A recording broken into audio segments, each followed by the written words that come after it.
All right, welcome back, everyone. And this is going to be the last video centric to ECS. We spent the last, this is the 7th video, and we pretty much built up an entire ECS framework in Fungi. So this way we can actually start prototyping, building new things. And the last bit that we want to build as just an example, and one of the main reasons why I built the ECS to begin with, is start to do some movement and a little bit of physics, because I want to do collision detection and all these things later, and the ECS design pattern actually makes that a lot easier overall to kind of handle and do it. So that's why I kind of really went through all this just so I can do physics. So here's the final bit, and today we're going to deal with movement. How to approach movement, which will be the same way how we deal with collisions and other things in the future. So right now on the screen I have an area, and this is the area in which we're going to bound our object. So our object is only going to move inside that bounding cube. So we're going to have a little bit of collision detection, just some bare bones collision detection that we're just going to throw away. It's just for this video only, and I'm going to show you my movement component and my movement system. And the movements really shows you the magic behind ECS. Like, not necessarily the magic, the reasons for optimization. You'll see it more in code-wise. So we're going to start off with our usual stuff. We're not loading anything special.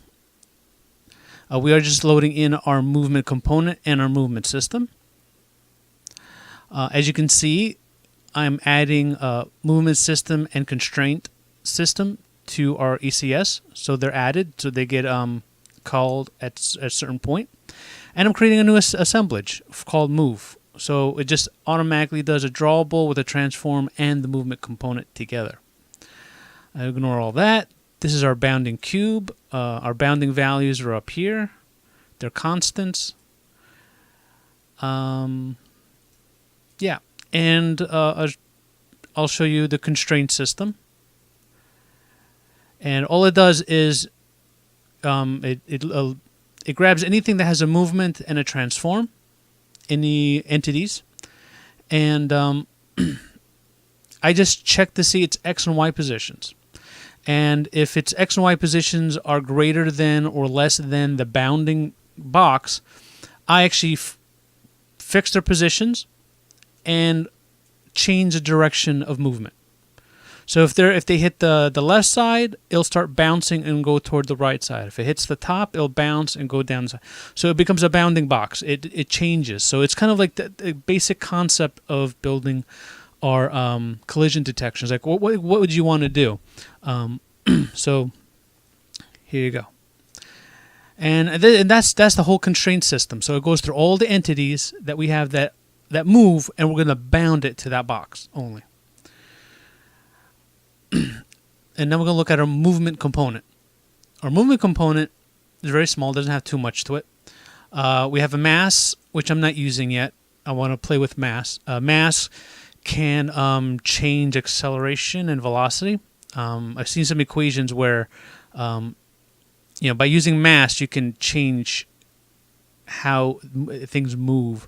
So if you're applying a certain amount of force, and let's say something is a really great mass, that amount of force might not be enough to push it. So I'm kind of adding it there. I've seen some videos and tutorials and things about that, so I'm going to do that in the future.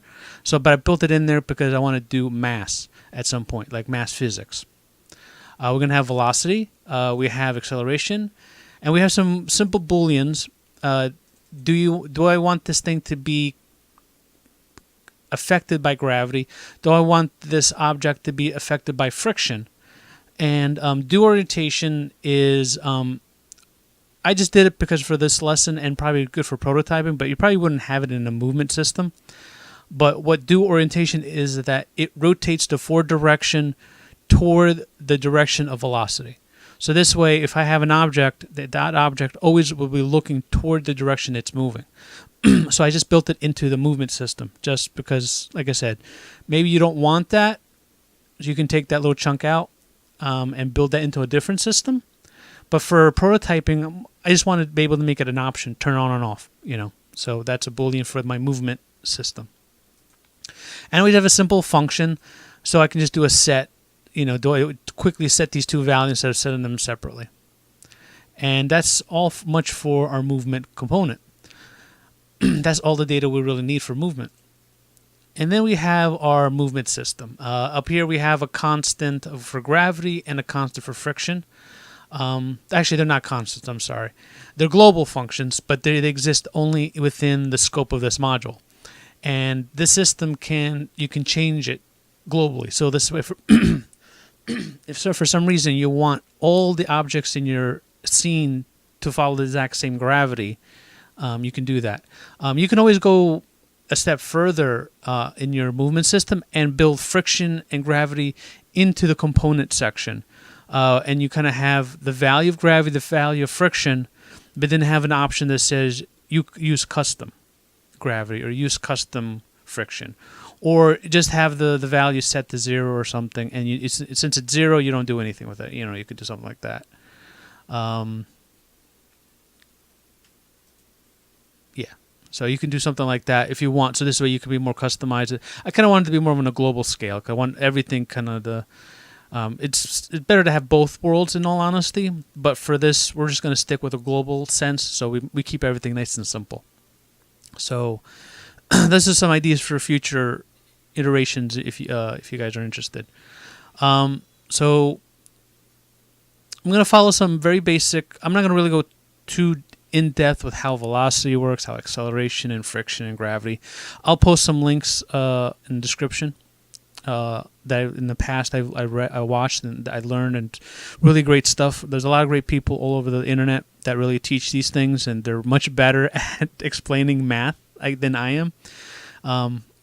But the idea is acceleration changes velocity. Velocity is how fast you move.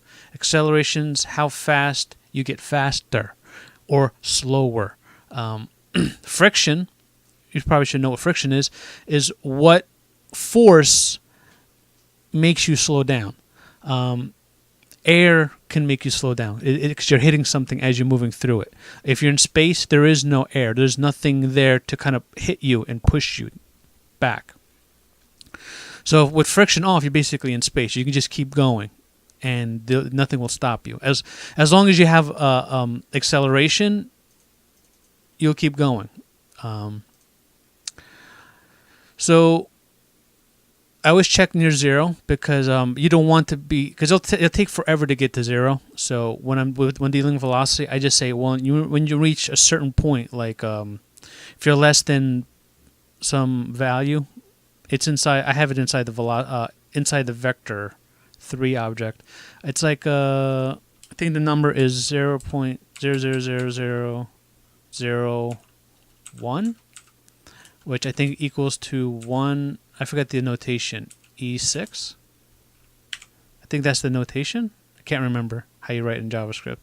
The notation, but that's the value. If I'm less than that, I automatically consider it 0. Because, like I said, it takes forever to get to 0.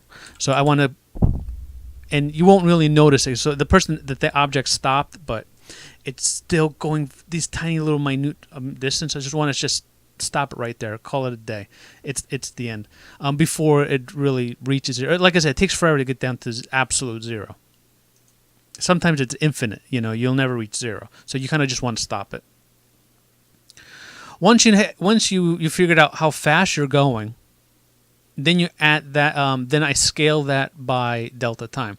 So that velocity is how fast I'm going per second. So since delta time deals with fractions of a second, I take the scale of that. So I'm making it frame rate independent, the acceleration. So velocity and acceleration in this system is based on speed per second. So you kind of have to use like larger velocity numbers because it's broken down by frames, but it's speed per second. And again, just like gravity is like friction. It's another force, but the force pushes you in one direction. And I just add that to position, and I scale gravity the same thing. It's per second. So whatever velocity you have, I also add the same amount per second of gravity. So gravity is 1 unit per second negative. So it's always going to force you to go down gravity. Gravity can change. You can have, like, let's say if you have a planet, like let's say you're in, like, a planet in the middle of space, gravity is going to be the center of that sphere planet. So gravity can change. Gravity doesn't always have to be this direction. The gravity can be whatever you want. You can have a game where gravity changes and you start walking on the ceiling because gravity has changed. So, like I said, you can do whatever you want with gravity. It's just, where do you want people to where do you want things to fall, essentially? That's all gravity is about. Where do you want it to fall? Which direction? Now this chunk is the whole orientation thing. So once we have our position, our velocity, we know exactly where we're going. We already calculate the next position that the object is going to be in the frame. Remember I said the orientation, it just sets up the direction. So I just use velocity as the direction that I want to look at by using the look at function. And quaternions are essentially like vectors. You can use them as vectors when you use the dot notation. So if I compare my current rotation with the new rotation I want to go to, I can actually get the angle of rotation, basically. And just like when you do a dot notation, not a dot notation, it's actually just, I guess I'm sorry, it is dot notation, just like you do with vectors. And quaternions by default are already normalized, so you don't have to worry about normalization. Because when you deal with vectors, you have to normalize everything before you do dot notation. So this way you get a value between 1 and -1, where 1 means the two angles are the same, like the 2 points are pointing in the same direction. If the value is 0, that means my new quaternion is 90 degrees from where I'm currently looking. If it's like a -1, that means the quaternion that I want to look at is actually the opposite direction I'm looking at. So you can do that to figure out how to rotate with your quaternions a little bit. Like I said, if the rotation is less than this, I'm going to lerp my rotation. So I'm actually not going to force the object to automatically look in that direction. I'm going to slowly turn myself into that direction. So that's what I'm actually doing here. I'm actually just slowly going into that direction. I'm going by a factor of 3.5 times delta time. So when I was messing around, this is what made me feel pretty good with that. So once you're done with that, you lerp. You kind of have to normalize your quaternion, because there will be some weird glitching things that happen. So like I said, quaternions by default should always be normalized to do rotations correctly. So yeah, if you multiply two quaternions together, you don't need to normalize. If you're going to do a lerp between the two, then you need to normalize. So just keep that in mind. If you see your rotation acting funky, especially like since scaling starts changing weirdly, you know your quaternions are not being normalized. So just normalize it. That's why I kind of made a little note here. Weird glitchy scaling happens. So if you see things that are actually a little weird, normalize your final rotation, and you might see that everything now rotates exactly how it's supposed to be. And you can do Slurp, which is like kind of a rotational, it's kind of like a sine wave type of lerp, where lerp is just linear.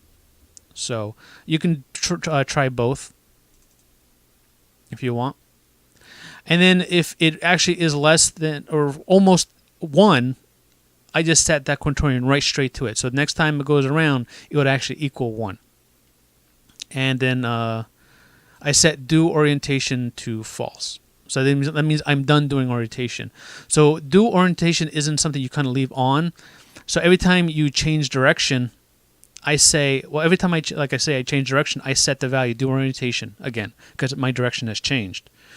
And it will just keep rotating until I'm looking at that direction and then stop, because I don't want to do all this repeat over and over again if my direction is constant. If I'm looking at the direction I'm moving and it's constant, there's no reason for me to do this anymore. So this is kind of a one-time a deal thing. So like I said, every time you change your velocity into a new direction, you should change it.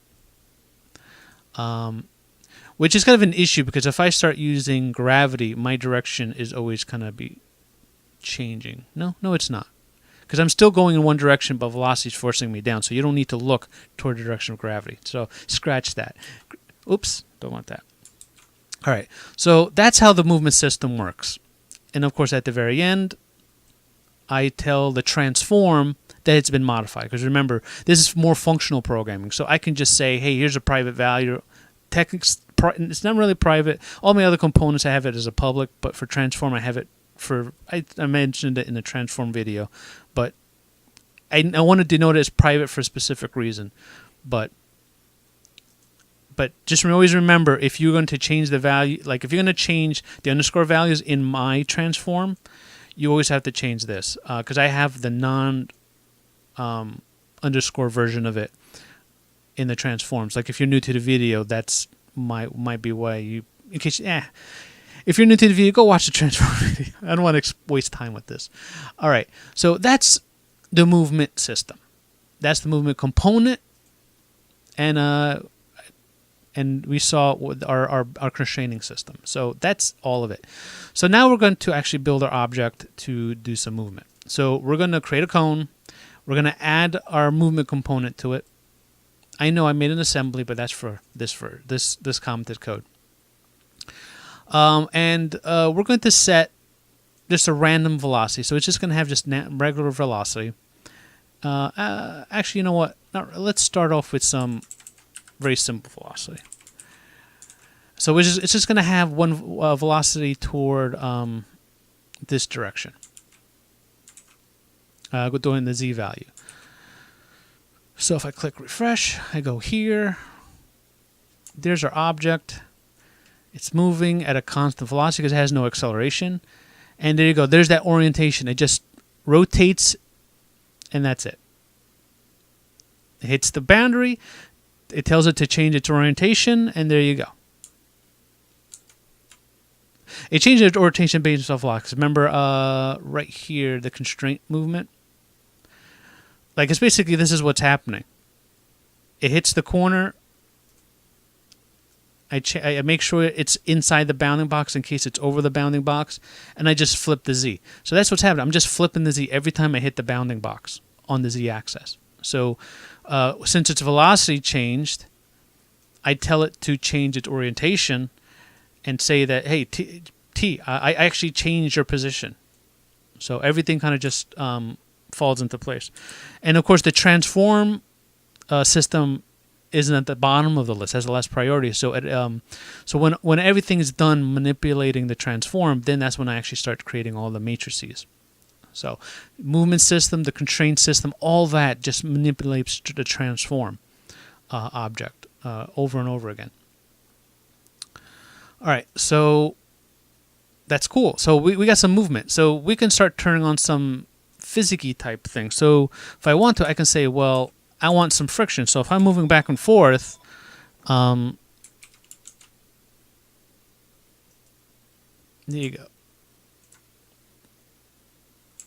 Why is it going up? Did I change something?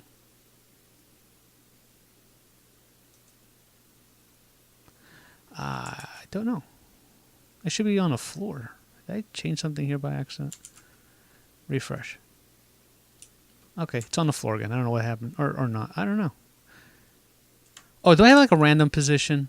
I must be putting a random position here, aren't I? Yeah, I'm putting it in a random position. Okay, I thought it was supposed to be on the floor. It's no, it's a random position in the cube, but it has the velocity of just going forward and back. So there you go. It's moving, but as you see, it's slowing down because it has friction.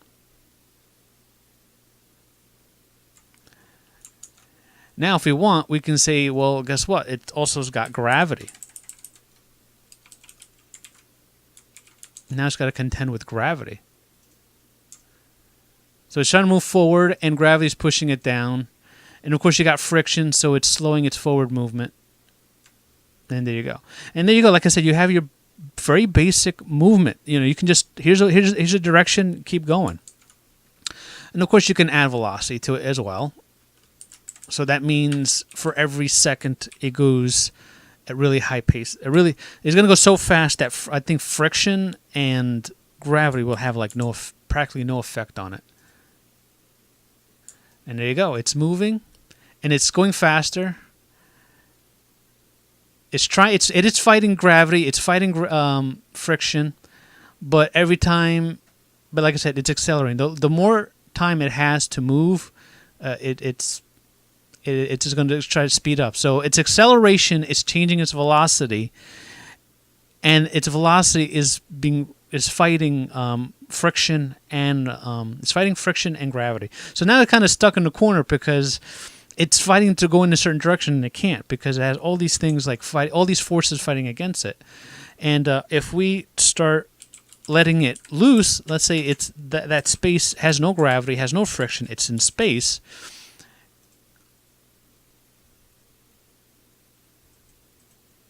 Empty. There you go. Ooh, the orientation changed incorrectly. There you go.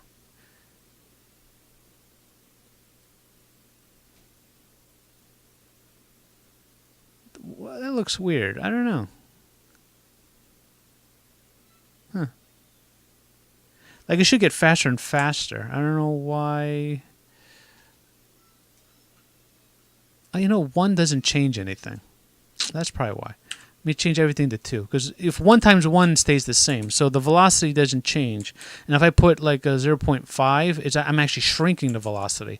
So if I do this, this should speed it up 2 times every single time. Let's give it a higher value. Because it's only doing a fraction of it per second. Oh, a fraction per frame.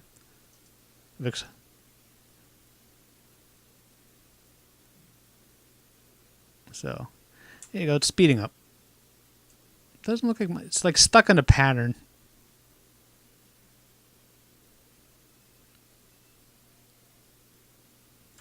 So there you go. And that's pretty much it. I think essentially, if I want, I can just start at 0 and just see it speed up, I guess. Well, since speed is not a really high value, just go straight to it. All right. So there you go. You got movement. Now you got the X option. We're just going to create 100 of them. And we do the movement. We do everything else. Random speed, blah, blah, blah. We go to random position. Quick refresh. Now we have a bunch of objects moving on screen. Let's do 1,000. Refresh. And look at that. We have 1,000 on screen. And if you haven't noticed that I brought back Framerate Checker because I wanted to make sure what my frame rate is when I have all these objects running on the screen. Do I just have it on by default? I thought I had an option here. It's probably in load scene then. I forget where I put that. It should be under app.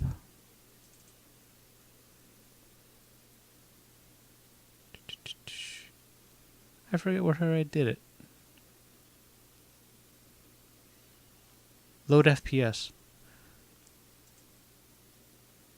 Oh, it's over here. All right, I thought it was in the event. So yeah, here's a new we had it before ECS framework. I always had the frame rate thing being displayed. So I have a new function. I can turn it on when I need it. So I added it to apps. It's the same code. Like I said, I just made it a function to turn it on when I need it. And this is one example where I kind of want to see the frame rate all the time. So I got 1,000, and my screen can only do 30 anyway. So that's the refresh rate of my screen. Yes, I have a slow refresh rate, but it is a 4K monitor.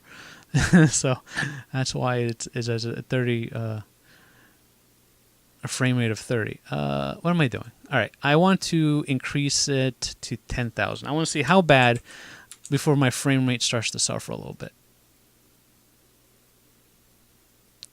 So how many, is that about 10,000? Yeah, 10,000 objects, and I'm still at a frame rate of 30. That's pretty good. Let's push it up a notch. Refresh. All right, now we hit something hard. So now I'm going 5 frames per second, but this is 100,000 objects on the screen, hogging up all that memory. Well, that looks pretty neat, though. It looks like this fuzzy little like cube or something. Looks kind of neat. But yeah, you can have a lot of objects on a screen and really keep your frame rate pretty high. Granted, we're not doing a lot of things. We're not doing collisions, like having everything check itself for collisions and things like that. So everything kind of just phases right through each other. So, like I said, there's more that can slow down my frame rate. But for right now, if I just want to have a cube that constrains all these objects from moving outside of it, there you go. Pretty simple. And this will here's the thing reason why I want to say that ECS is a good direction to go when you're dealing with certain things like this. You can don't have to do ECS to do this, but it's built into CS by default. It's something, it's already the idea of how you design your application. You can design systems to take all the objects as an array and just process them all in one go, and you do that sometimes. But like I said, ECS makes everything like that, so then everything gets to do that. So I think, remember, I was able to get 10,000 objects on screen, and my frame rate was still doing pretty good.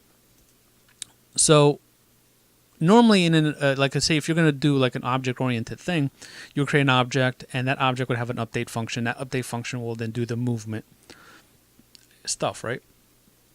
Oh, excuse me. We'll have all that movement doing it for you.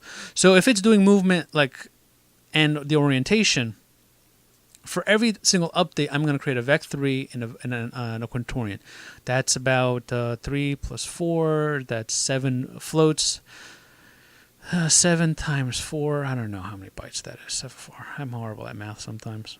I haven't had coffee yet. Just my black tea. 7 times 4, 14, 28. 28 bytes. Okay? So that's 28 bytes of memory. Not that big a deal. It's not that big a deal. 28 bytes of memory is not that big a deal. So it's 28 bytes that I have to create for that function. I have to create the memory, and I have the garbage collect it. Because JavaScript is a garbage collected language. So that means every single, 1,000, let's say 10,000 objects have to call an update function, and it does all that. So you end up wasting a lot of memory. So you have 10,000 times, what is it, 28? 28, that's, I don't know, over 200. So that entire frame probably wastes up to almost a quarter of memory, a quarter of a megabyte of memory, if I'm doing my math right. I'm probably doing it wrong. See, I feel horrible now. So 10,000, I don't know why I can't do it in my head. I was right. So that's how much memory I would actually use up in one frame. I would end up using 280,000 bytes of memory just to handle the movement. Just considering this. So that's the function calls. It has to create the memory. It has to use it and then drop it. Right? That's a lot of memory, right? But we're building this system, and we're not doing object-oriented. We're doing functional programs. So we have a list of all our data, and we pass all our data to one function, and that one function processes all of it. So this one function creates these two and reuses it in a loop. A loop is a looping a thousand. A looping a thousand. An array that loops 10,000 times is faster than doing a loop of 10,000 that calls a function. So if we're doing a bunch of math with one loop instead of having one loop call a bunch of functions, it actually is faster just in that point alone. That optimization alone is better because you're only calling one function, not 10,000 functions. Because for every function, you got to change the location of where you're interpreting. You got to start initializing memory. You got to execute. Then you got to return the memory. It's 10,000 function calls. Like I said, this becomes 10,000 function calls become a single function call. 280,000 bytes of memory gets brought down to only 28 bytes of memory. Just by, like I said, going this, like that's why I said this is probably the final video for ECS, because this really shows you some of the optimization you can do by doing this data and logic separation. It really brings out a lot of optimization. Even though we can't use the CPU cache to speed things up, we still have optimization. If I were doing this in object-oriented, I probably couldn't go to 10,000. I remember in the past going up to 10,000 was always an issue for me. So now that I have this new framework, it probably, because like I said, first of all, for every frame, I'm only using 28 bytes of memory, not a quarter of a megabyte, not a quarter, or like 1/3 of a megabyte of memory to process every single object. So that means there's less to garbage collect. There's like so.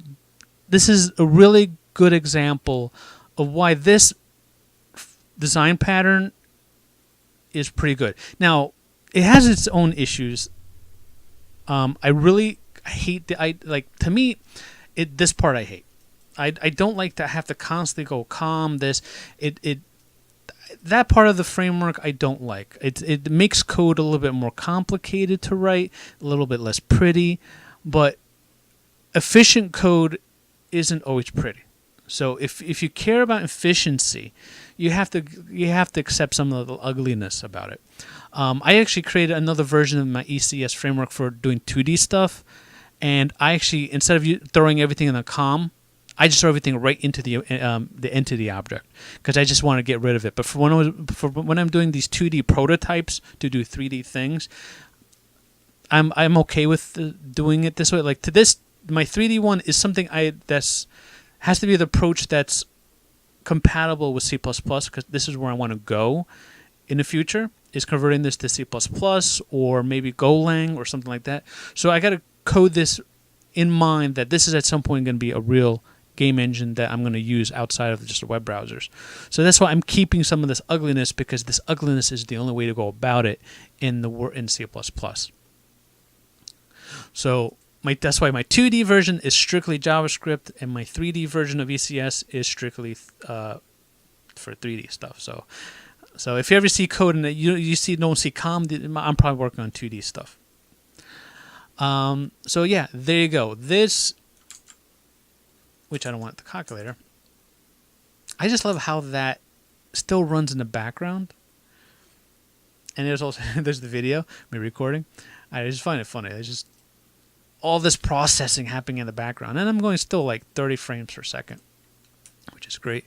I can move my camera around like really crazily. My frame rate doesn't really change, and I'm only have 1,000, so I can actually have 10,000. I could probably go up to 50,000.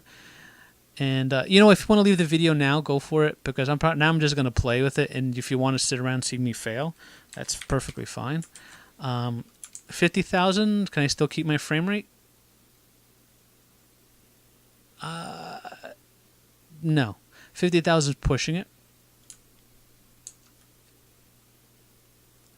Probably half of that. Let's say 20,000. Like 10,000 works just fine. No problem whatsoever.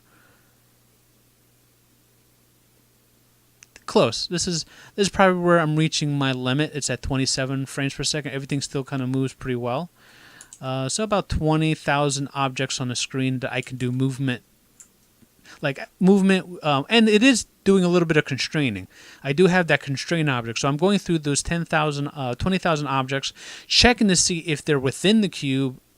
So there is some extra things that's going on. So I'm bounding everything. So there is some type of collision detection happening a little bit. There's only one for every object that's moving. It's only colliding with one object. If I were to have every object checking to collide with itself, it'd be insane.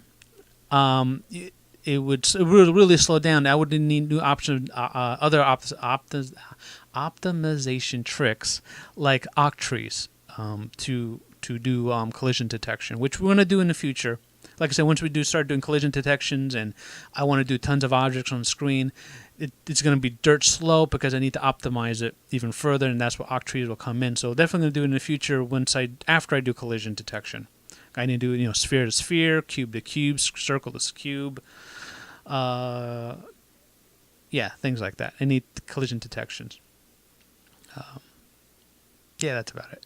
So that's about it. So 20,000, pretty good, without any real collision detection, just very bare bones collision detections, and movement. And you got to see why ECS. So this, I want to end at a good point where ECS is a pretty cool design pattern. When I first heard about it about a couple weeks ago, I was a little skeptical about it because you're always skeptical about something new. But you always come in with an willingness to learn and to hear it, and always prototype and try it out and see it. Like certain things I like about it, sometimes I don't like about it.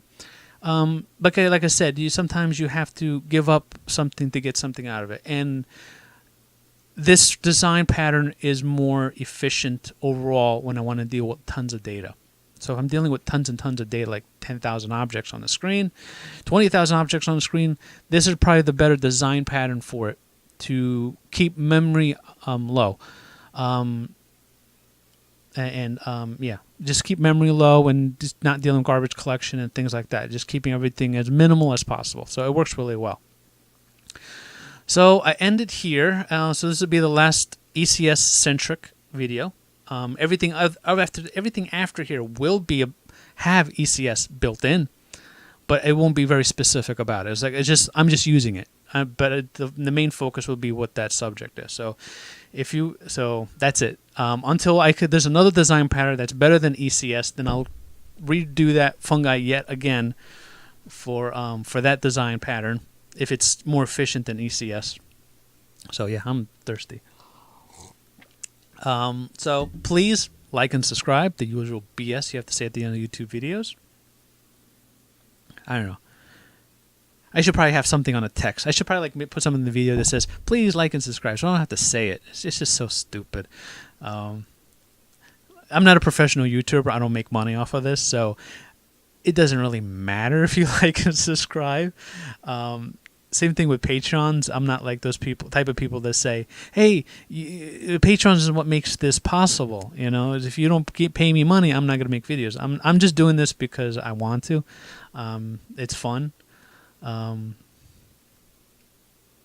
yeah. Whatever. I digress. But yeah, please like and subscribe. It helps the channel. I'm still trying to get that little award. I really thank you, all my patrons, though, that do tip me. Like I say, it's not required. It doesn't mean I'll stop making videos. It just means that you like my crap so much that you're willing to give me $1. Like I said, I'm saving up to buy a better house for my family. That's all I care about. And if somehow if so many people are gracious, I would love to do this full time. But yeah. Yeah, I don't know. Whatever. I'm wasting too much of your time, wasting my time. I got more videos to record. So I'll see you guys in the next video. We're going to have some fun, hopefully. Bye.